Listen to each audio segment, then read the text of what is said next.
আসসালামু আলাইকুম। সংবাদে আপনাদের সবাইকে স্বাগত জানাচ্ছি। আমি ফিরোজ তোহা। শুরুতেই আরবে কেবলস সংবাদ শিরোনাম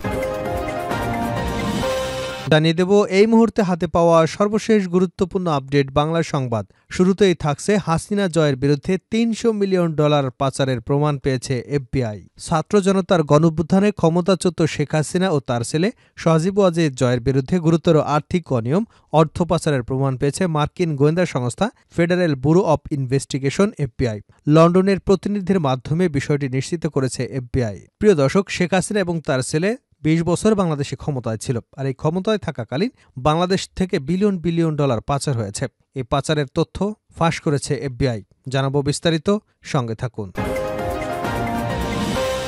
এবারে জানাবো দেলোয়ার হোসেন সাঈদের পক্ষে সাক্ষ্য দিতে যাওয়া সুখরঞ্জনকে তুলে দেওয়া হয় ভারতীয়দের হাতে। মওলানা দেলোয়ার হোসেন সাঈদের পক্ষে আন্তর্জাতিক অপরাধ ট্রাইব্যুনালে সাক্ষ্য দিতে গেলে নিখোঁজ হয়ে যায় সুখরঞ্জন বালিক। কিভাবে ভারতের কারাগারে পৌঁছান তার এক লোমহর্ষক বর্ণনা দিয়েছেন তিনি।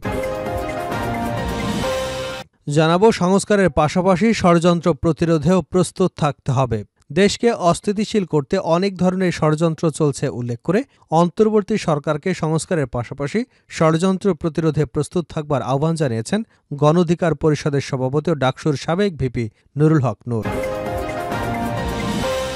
এদিকে বারবার জাতীয় পতাকাকে খামচে ধরেছে পুরনো শকুন উপদেষ্টা আদিলুর রহমান। গৃহায়ন এবং গণপূর্ত উপদেষ্টা আদিলুর রহমান খান বলেছেন, বারবার জাতীয় পতাকাকে খামচে ধরবার চেষ্টা করেছে পুরনো শকুন। প্রতিহতের জায়গা আমাদের বজায় রাখতে হবে। এবারে থাকছে আওয়ামী লীগের হেদায়েতের জন্য দোয়া করলেন জামায়াতের আমির। আওয়ামী লীগের দুঃশাসনের কথা তুলে ধরে দলটির যাতে হেদায়েত প্রাপ্ত হয় সেজন্য দোয়া করলেন বাংলাদেশ জামায়াতে ইসলামের আমির ডাক্তার শফিকুর রহমান। এবং সর্বশেষ জানাবো আন্তর্জাতিক সংবাদ। গণকবরে ১০০ নারী ও শিশু লাশের সন্ধান। ইরাকের একটি গণকবরের সন্ধান মিলেছে, তাদের প্রায় ১০০ জনের দেহাবশেষ পাওয়া গেছে। ধারণা করা হচ্ছে এসব দুর্ভাগা কুর্দি জনগোষ্ঠীর। শুক্রবার আরব নিউজের কয়েকটি সংবাদ মাধ্যম এ নিয়ে খবর প্রকাশ করেছে। এতক্ষণ শিরোনাম শুনছিলেন, এবার বিস্তারিত। প্রিয় দর্শক, আপনি যদি এই চ্যানেলে নতুন হয়ে থাকেন, ভিডিওটি দেখতে দেখতে চ্যানেলটি সাবস্ক্রাইব করে আমাদের সঙ্গে থাকুন। আর এই ভিডিও সম্পর্কে আপনি আপনার মূল্যবান মতামতটি কমেন্ট বক্সে জানিয়ে দিন। আর হ্যাঁ প্রিয় দর্শক, জানিয়ে দিন ভিডিওটি কোথা থেকে দেখছেন। হাসিনা জয়ের বিরুদ্ধে $300 মিলিয়ন পাচারের প্রমাণ পেয়েছে এফবিআই। ছাত্র জনতার অভ্যুত্থানে ক্ষমতাচ্যুত শেখ হাসিনা এবং তার ছেলে সজীব ওয়াজেদ জয়ের বিরুদ্ধে গুরুতর আর্থিক অনিয়ম, অর্থ পাচারের প্রমাণ পেয়েছে মার্কিন গোয়েন্দা সংস্থা federal bureau of investigation FBI. লন্ডনের প্রতিনিধির মাধ্যমে বিষয়টি নিশ্চিত করেছে এফবিআই। যুক্তরাষ্ট্রের ডিপার্টমেন্ট অব জাস্টিসের senior trial attorney Linda Samuels special agent La প্রিভিটোর সঙ্গে যোগাযোগ করে দেখতে পান বাংলাদেশ থেকে যুক্তরাষ্ট্রের বিভিন্ন ব্যাংক অ্যাকাউন্টে $300 মিলিয়ন পাচার হয়েছে।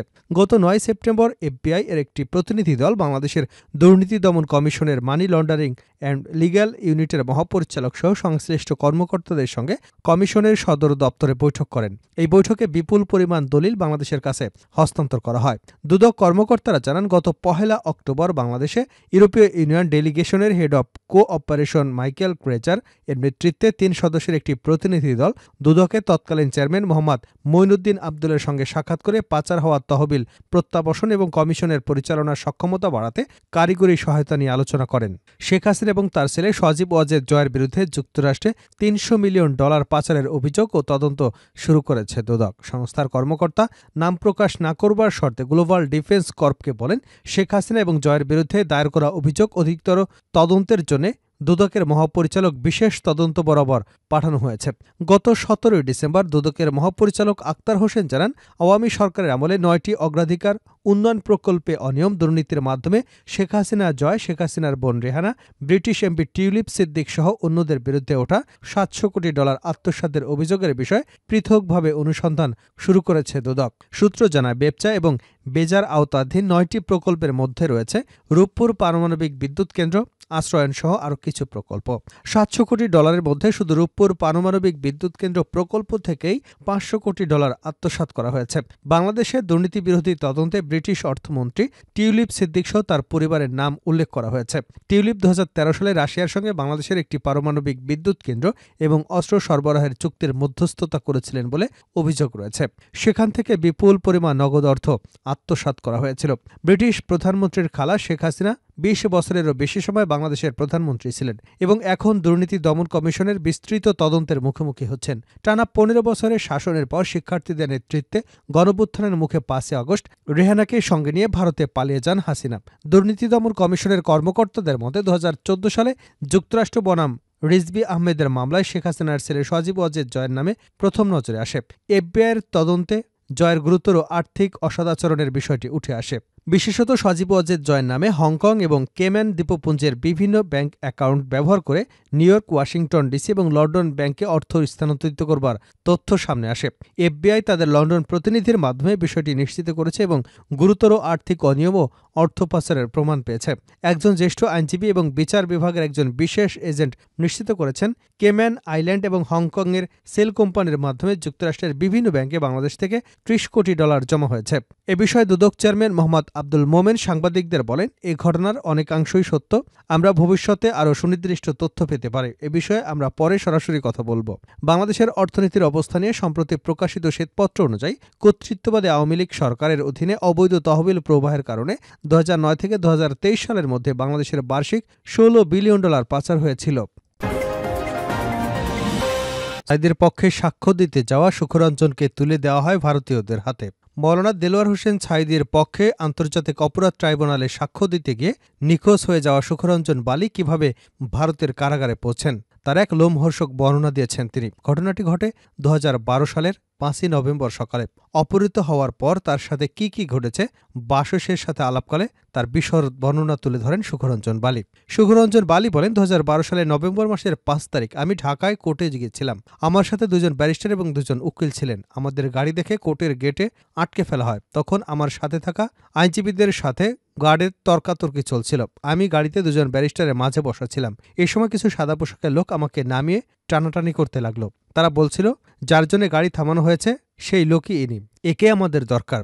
সেই লোকেরা আমাকে গাড়ি থেকে নামিয়ে টেনে হিঁচড়ে ৫-৬ হাত দূরে অপর একটি গাড়িতে তুলে আমার চোখ বেঁধে ফেলে এবং একটু পরে গাড়িটি ছেড়ে দেয়। প্রায় আধা ঘন্টা গাড়িটি চলার পরে সাদা পোশাকের লোকেরা আমাকে হাঁটাতে থাকে। একসময় আমি নিচের দিকে নামার মতো অনুভব করি। কিছুদূর হাঁটিয়ে একটা দরজা খুলে অন্ধকার জায়গায় আমাকে ঢুকে দেওয়া হয়। কোনো আলো সেখানে ছিল না, অথচ তখন সকাল ১০টা-১১টা বাজে। সুখরঞ্জন বালি বলেন, আমাকে একটি খালি রুমে আটকে দেওয়া হয়।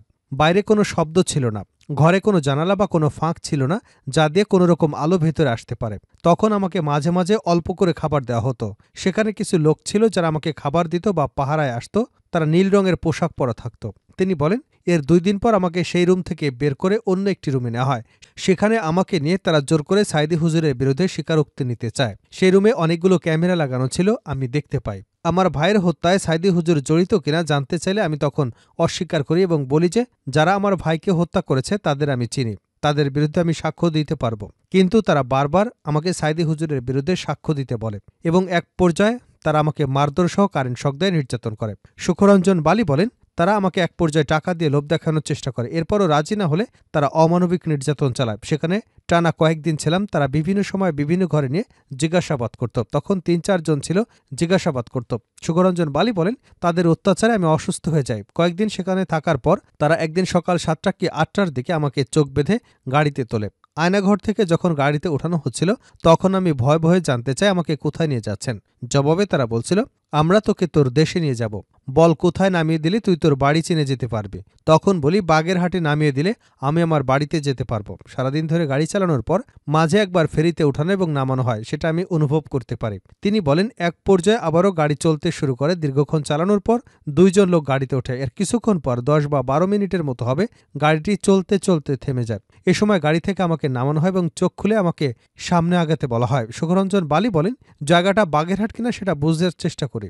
আমি বুঝতে পারি যে ওটা বাগেরহাট নয় এবং স্পষ্ট দেখতে পাচ্ছি সামনে বিএসএফ একটা বর্ডার এলাকা। সেখানে যারা আমাকে নিয়েছে কান্না করতে করতে আমি বিএসএফ এর হাতে তুলে না দিতে তাদেরকে অনুরোধ করি। আমি বলি, এদের হাতে তুলে দেন না, প্রয়োজনে আমাকে মেরে ফেলেন। এ কথা বলতে বলতে আমি মাটিতে পড়ে যাই। সুখরঞ্জন বলেন, আমাকে নেওয়া গাড়ির লোকজন জোর করে বিএসএফ এর কাছে দিয়ে আসে। এ সময় আমি দেখতে পাই গাড়িতে ৬ থেকে ৭ জন সবুজ পোশাকের পুলিশ, সাথে ২ জন বিজিবির সদস্য আছেন। তখন আমি বুঝতে পারি গাড়ি থেকে নামিয়ে যাদের নেওয়া হয় তারাই বিজিবি। সুখরঞ্জন বলেন, বাংলাদেশের একজন নিরপরাধ নাগরিককে রাষ্ট্রের আইনশৃঙ্খলা বাহিনী আরেকটি দেশের রাষ্ট্রীয় বাহিনীর হাতে তুলে দেয় কেমন করে। কান্নাজড়িত কণ্ঠে সুখরঞ্জন বালি বলেন, আমি যেতে না চাইলে জোর করে তারা আমাকে ধরে বিএসএফ সদস্যদের হাতে তুলে দেয়। বিএসএফ কিছু জিজ্ঞাসা না করে আমাকে প্রচণ্ড মারপিট শুরু করে। বিএসএফ হিন্দিতে কথা বলছিল এবং আমি আমাকে না মারবার জন্য বাংলায় বোঝাতে চেষ্টা করি। আমার কোনো কথা তারা বুঝতে পারছিল কিনা তাও আমি বুঝিনি। এক পর্যায়ে বিএসএফ মোটা দড়ি দিয়ে পেছন দিক থেকে আমার হাত বেঁধে ফেলে। হাত বাঁধা সেই দাগ এখনো স্পষ্ট। এটা তিনি এই প্রতিবেদককে দেখান। সুখরঞ্জন বালি তার উপর নির্যাতনের বর্ণনায় বলেন, মোটা লাঠি দিয়ে বিএসএফ তাকে মারতে থাকে। এতে তিনি ডান হাতের কনুইতে প্রচণ্ড আঘাত পান। ডান হাত দিয়ে ভালোভাবে তিনি কাজও করতে পারেন না। বিএসএফের মারের পরে তিনি প্রায় ৩ ঘন্টা বেহুশ হয়ে পড়েন। সুখরঞ্জন বালি বলেন, আমি বিএসএফকে বলতে থাকি আমি ইচ্ছা করে এখানে আসিনি, কিন্তু আমার কথা বুঝতে না পারায় তারা আমাকে বেধড়ক মারধর করে। আমাকে মারার কোনো কারণ বুঝিনি। বিএসএফের ক্যাম্পটির বিষয়ে জানতে পারি এটি বৈকারি বাজার, পশ্চিমবঙ্গের উত্তর ২৪ পরগনা জেলার স্বরূপনগর এলাকা। এরপর বসিরহাট জেলে আমাকে ২২ দিন রাখা হয়। সেখানে একদিন আমাকে কোর্টেও নেওয়া হয়। এরপর আসা হয় দমদম জেলে। সুখরঞ্জন বলেন, দমদম জেলে থাকাকালীন সেখানে এক বন্দী সম্পর্কে আমার ভাগ্নে হয়, তাকে আমি দেখি। সে আমাকে চিনতে পারেনি। আমি সুযোগ বুঝে তাকে আমার পরিচয় দিলে সে আমায় জড়িয়ে ধরে বলে, মামা তুই বেঁচে আছো? আমরা তো জানি তুমি মারা গেছো। সেই ভাগ্নে কারামুক্তির পর আমার বাড়িতে নিকট আত্মীয়রা আমার বেঁচে থাকার এবং ভারতে দমদম জেলে থাকার খবর পায়। সুখরঞ্জন বলেন, আমার বাড়ির লোকজন ভারতে প্রশাসন এবং মানবাধিকার সংস্থার সাথে যোগাযোগ করলে মানবাধিকার সংস্থার সহায়তায় সুপ্রিম কোর্টের আদেশে ২০১৮ সালের